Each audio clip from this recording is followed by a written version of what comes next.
This record deficit reduction includes the cost of my student loan plan and everything else we're paying for. The deficit is down $1.4 trillion this year, even after accounting for 30 years of debt relief paid in advance.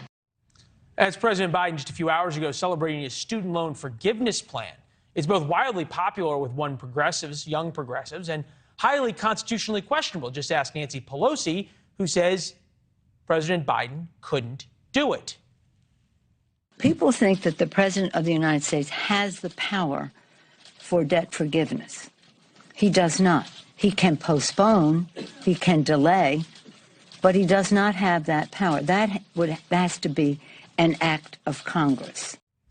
So who defied Pelosi and gave President Biden a huge win just before the midterms? Turns out it was Justice Amy Coney Barrett, a Trump judge. In fact, she did it unilaterally. Barrett reviews emergency appeals from the state of Wisconsin. By chance, that's where the most aggressive challenge to student loan forgiveness came from. Thus, she and she alone could deny Supreme Court review, which is exactly what she did. The rest of the court didn't matter. And evidently, who appointed Barrett didn't matter to the Associated Press. Not one mention that Barrett, who just saved a huge part of President Biden's domestic agenda, is a Trump judge. In fact, U.S. reporting Justice Barrett as a Trump judge or Trump justice might be the first time. The fact that we are reporting this fact might be the first time you've heard her referred to that way in this case. Just compare that to the hysteria over the decision to overturn Roe v. Wade from none other than Nancy Pelosi. A woman's fundamental health decisions are her own to make in consultation with her doctor, her faith, her family, not some right-wing politicians that Donald Trump and Mitch McConnell packed the court with. Back then, Amy Coney Barrett was a right-wing politician that Donald Trump packed the court with. And it's not just about Roe. Seemingly any decision made by a judge that the left disagrees with becomes about Donald Trump. Consider Vox's article about the Consumer Financial Protection Bureau. It's their lead sentence. 3 judges appointed by former President Donald Trump handed down an astonishing decision on Wednesday. Journalism 101.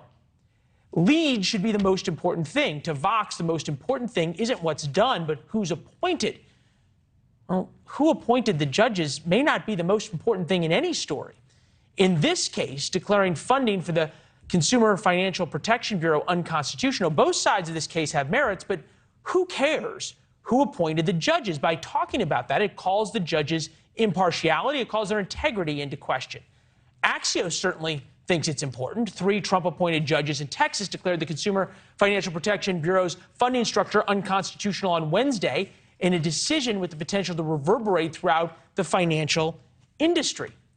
If you aren't impugning the integrity of Trump judges, why include them?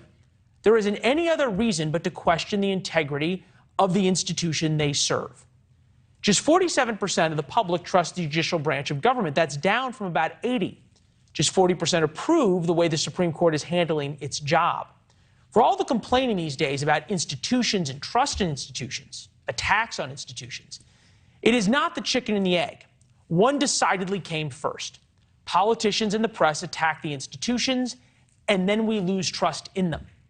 It should come as no surprise that if Democrats relentlessly question the ethics of Trump-appointed judges, then we collectively lose faith in the institutions that all judges serve.